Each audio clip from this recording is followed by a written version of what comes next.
tanpa tersentuh pupuk kimia sedikit pun tanaman pepaya tumbuh subur dan berbuah lebat ya teman-teman. Dan ini alhamdulillah sejak mulai berbuah, buahnya nggak putus-putus sampai saat ini. Ini masih ada cikal bakal putik bunga. Nah ini sampai ke atas ya teman-teman.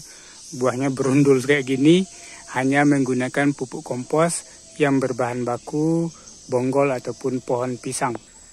Sedangkan untuk pengaplikasian pupuk kompos ini teman-teman bisa memberikan langsung ke pangkal pohon pepaya atau dikasih ke sekelilingnya, atau teman-teman timbun pun sedikit nggak apa-apa. Nah seperti ini ya teman-teman.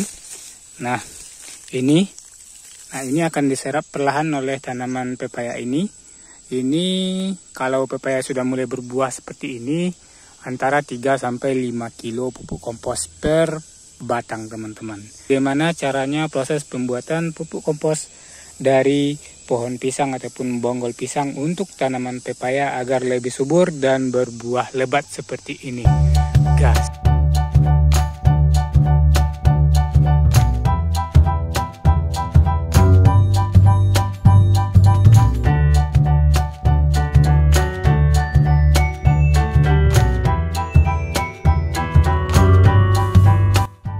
Assalamualaikum warahmatullahi wabarakatuh. Udah doakan bagi teman-teman yang subscribe dan tekan tombol lonceng serta like video ini, selalu dimurahkan rezekinya dan dimudahkan segala urusannya. Amin amin ya rabbal alamin. Nah pada video kali ini udah akan membuat pupuk kompos dari pohon pisang atau bonggol pisang untuk tanaman pepaya agar tumbuh subur, berbuah lebat ya, dan buahnya nggak putus-putus teman-teman.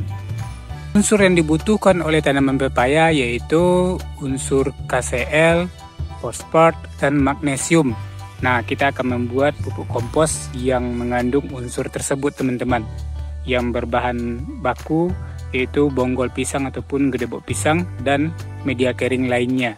Nah, apa saja bahannya, gimana prosesnya, apa saja manfaat, serta bagaimana cara pengaplikasiannya, simak video ini sampai full.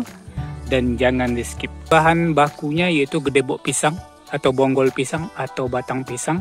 Jenis pisang bebas teman-teman. Yang penting pisangnya sehat. Ya, pohon pisangnya sehat, tidak pohon pisang yang sakit. Selanjutnya media kering.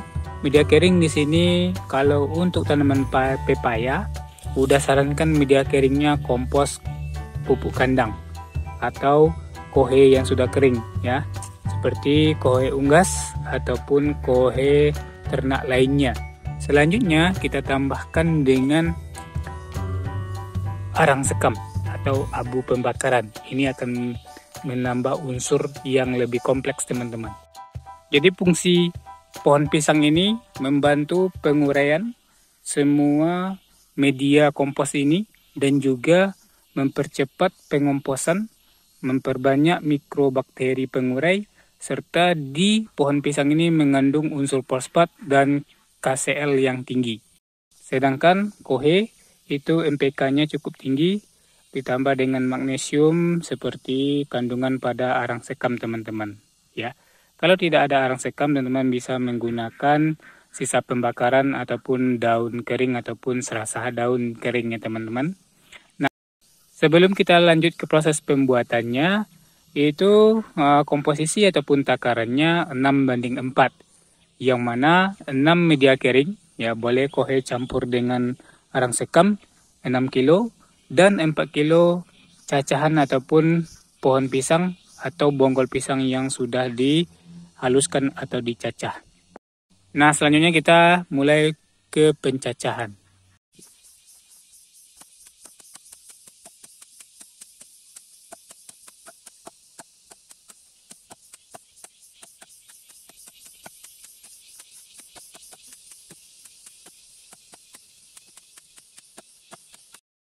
Oke teman-teman, setelah media pohon pisang kita cincang atau kita haluskan, ya, semakin halus pencacahannya semakin lebih cepat fermentasi ataupun pengomposannya teman-teman.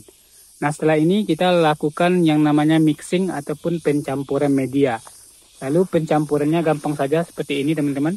Campurkan semua media, dan ini adalah cara yang paling sederhana namun hasilnya alhamdulillah kayak akan unsur hara teman-teman. Ya, jadi senang sekali bisa berbagi karena ini cukup membantu ya, sangat membantu teman-teman yang kekurangan atau yang kewalahan memperoleh pupuk kandang. Gampang aja nih ya teman-teman, kayak gini. Nah teman-teman, setelah semua media sudah tercampur ya, kita akan lakukan pengomposan ataupun fermentasi secara alami, itu kisaran 10 sampai 15 hari minimal. Ini sudah bisa dipakai nanti teman-teman. Jadi karena pohon pisang ini akan membantu menghasilkan mikroorganisme beragam atau mikro pengurai. Jadi ini akan menyuburkan media ataupun kompos ini teman-teman. Nah untuk pengomposan bebas teman-teman boleh simpan di tempat teduh seperti ini ya. Boleh terkena matahari tapi usahakan jangan terkena air hujan karena itu akan memperburuk media menjadi terlalu basah nanti teman-teman. Boleh disimpan di tempat teduh atau teman-teman boleh tutup dengan terpal seadanya. Jangan tutup rapat ya. Nah setelah difermentasi atau dikomposkan sekitar 15 hari, hasilnya akan seperti ini teman-teman. Ini sudah benar-benar kompos kaya akan unsur hara. Nah kita bisa langsung pengaplikasikan ke tanaman atau.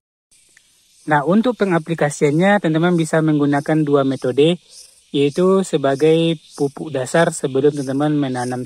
Itu takarannya sekitar 1 kilo untuk 1 lubang.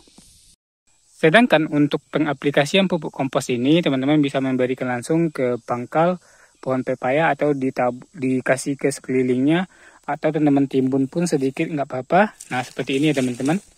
Nah ini akan diserap perlahan oleh tanaman pepaya ini. Ini kalau pepaya sudah mulai berbuah seperti ini, antara 3 sampai 5 kilo pupuk kompos per batang teman-teman.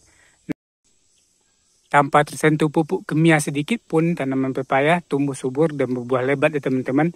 Dan ini alhamdulillah sejak mulai berbuah, buahnya nggak putus-putus sampai saat ini. Ini masih ada cikal bakal putik bunga. Nah ini sampai ke atas ya teman-teman. Buahnya berundul kayak gini hanya menggunakan pupuk kompos yang berbahan baku bonggol ataupun pohon pisang. Nah teman-teman, ini adalah hasil dari kompos. Ini bisa digunakan untuk pupuk dasar atau pemupukan tanaman seperti cabai, tomat, terong, ataupun tanaman sayur lainnya. Dan ini sekitar 2 kintal atau 200 kilo hanya bermodal 20 atau 30 ribu saja. Kalau nggak salah kurang dari itu. Nah, gimana cara pembuatan pupuk kompos pengganti pupuk kandang yang murah? Oke, kita akan bahas di sini.